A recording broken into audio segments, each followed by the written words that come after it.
بسم الله الرحمن الرحيم مجا ومحمود علي محمد وحان halkan ku duubaya maanso aan ugu jawaabayo saaxiibkii awaan ciltire oo maalmo dhaweeto uga soo hadlay garoobada inuu jecel yahay gabdhahana oo san doonaynin guurna ka rabinin waxayna u dhacaysaa sida tan anoo gabar heli karo naftaan u garsoori kara garoob iyo ruux lamida rabo dooqayha gelin haday guur ila gashana gabdhaan helaya odoon garoobada iiga roon hantina guula baxshee garaadka ku haymida gogosha carafteeda garoob iyo mala gabdhee inay tahay gaarinimo niyahow taamaanka gelin ogaaw kala daran gunjada garoobadu male asxaan intii ay kuu gashay hadhow kaa goosataa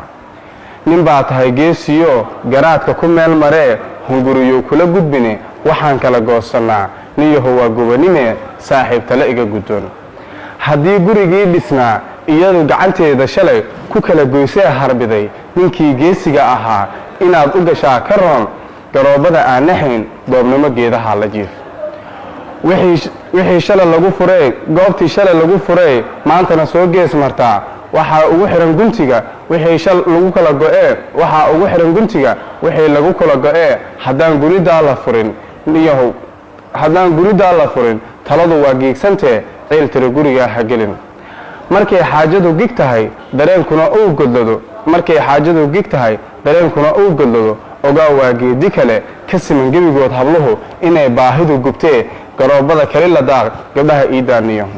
Assalaamu calaykum waraxmatullaahi wabarakaatuh.